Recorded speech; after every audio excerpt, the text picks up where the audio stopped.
اس لیے اس کا ثواب میں اپنی مرضی سے جتنا چاہے روزہ. اور طالبات روزہ صرف بھوک کا نام ہے. روزہ آپ کی آنکھ کا روزہ، آپ کے کان کا روزہ، آپ کے ہاتھ کا روزہ، آپ کی زبان کا روزہ، آپ کے قدموں کا روزہ، آپ کی نیت کا روزہ، ہر چیز کا روزہ. آنکھ سے غلط نہیں دیکھیں، کان سے غلط نہیں سنیں، زبان سے غلط نہیں بولیں، ہاتھ سے کسی کو تکلیف نہ دیں. ٹھیک ہے؟ تو یعنی یہ عملی طور پہ روزہ. اللہ کو ہماری بھوک پیاس نہیں چاہیے. ٹھیک ہے؟ اللہ کو تقویٰ چاہیے، اللہ کو ضبط نفس چاہیے. ٹھیک ہے؟ تو ہر عبادت کی ایک روح ہے، اور روزے کی روح جو ہے وہ ہے ضبط نفس اور تقویٰ. ٹھیک ہے؟ اور نبی کریم صلی اللہ علیہ وسلم کی حدیث کا ترجمہ ہے کہ اگر کوئی شخص روزہ رکھ کر بھی جھوٹ اور غلط کاریوں سے نہیں بچتا تو اس کا کھانا چھڑانے سے اللہ تعالیٰ کو کوئی دلچسپی نہیں. ٹھیک ہے؟ تو یعنی ہمارا روزہ، ہماری بھوک، ہماری پیاس سب ضائع ہو جائے گی اگر ہم اپنا عملاً ہم اس کو صحیح سے اپنا عمل نہیں رکھیں گے. تو ہم نے یہ کیا کہ ہم نے روزہ رکھ لیا، اب پورا دن نہیں گزرا، ہم فلمیں دیکھتے رہے، گانے سنتے رہے، نرتیہ کرتے رہے، فون پہ لگے رہے، تو یہ روزہ نہیں. ٹھیک ہے؟ اب میں ملتمس ہوں محترمہ ماہرہ ولیل صاحبہ سے کہ آپ تشریف لائیں اور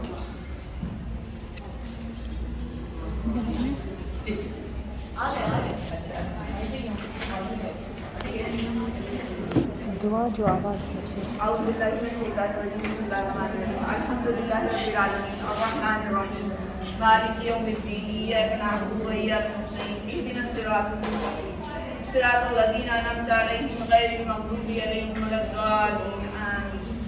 اعوذ باللہ من الشیطان الرجیم بسم اللہ الرحمن الرحیم قل اعوذ برب الفلق من شر ما خلق ومن شر غاسق اذا وقب ومن شر النفاثات في العقد ومن شر حاسد اذا حسد. بسم اللہ الرحمن الرحیم قل اعوذ برب الناس ملک الناس الہ الناس من شر الوسواس الخناس الذی یوسوس فی صدور الناس من الجنۃ والناس.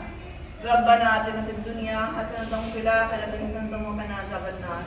ربنا آتنا فی الدنیا حسنۃ وفی الآخرۃ حسنۃ وقنا عذاب النار. رب اجعلنی مقیم الصلاۃ ومن ذریتی ربنا وتقبل دعاء ربنا اغفر لی ولوالدی وللمؤمنین یوم یقوم الحساب. ربنا ظلمنا انفسنا وان لم تغفر لنا وترحمنا لنكونن من الخاسرين. رب ارحمهم كما ربياني صغيرا. رب ارحمهم كما ربياني صغيرا. رب ارحمهم كما ربياني صغيرا.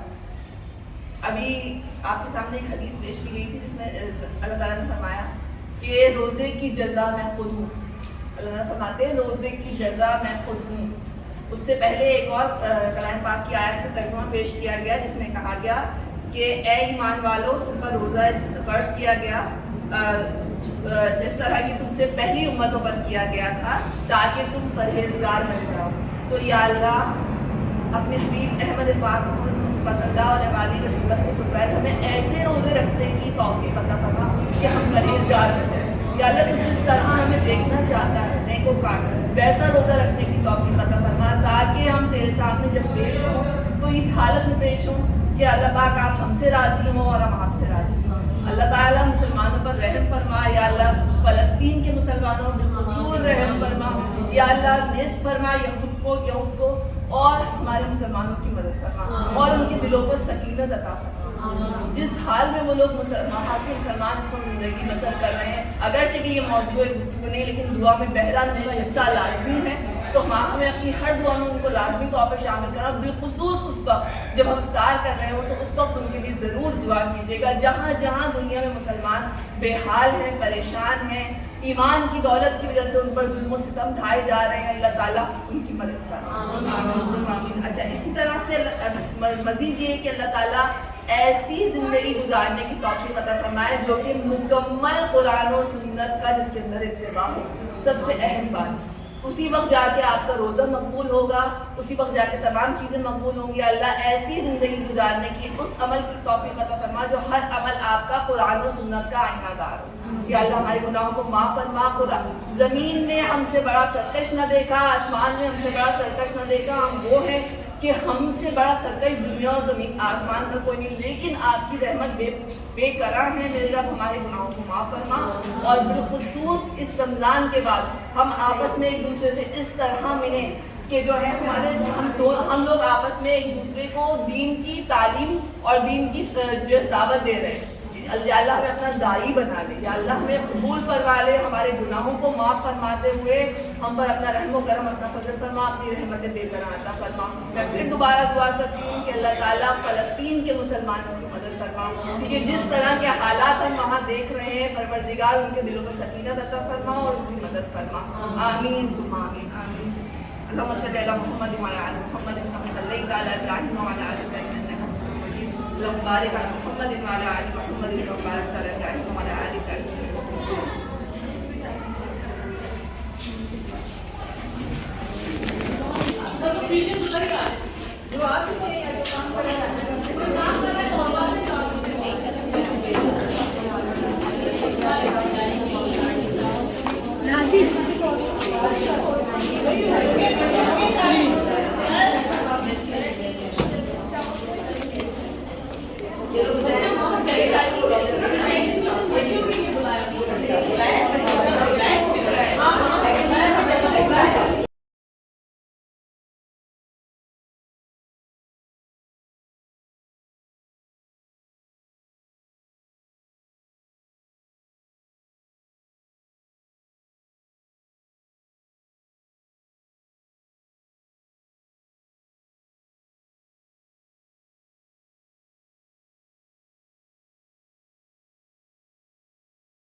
إذا ما قالني ربي أما استحييت تعصيني وتخفي الذنب عن خلقي وبالعصيان تأتيني فكيف أجيب يا ويحي ومن ذا سوف يحميني أسلي النفس بالآمال من حين إلى حين وأنسى ما وراء الموت ماذا بعد تكفيني كأني قد ضمنت العيش ليس الموت يأتيني وجاءت سكرة الموت الشديدة من سيحميني نظرت إلى الوجوه أليس منهم من سيفديني سأسأل ما الذي قدمت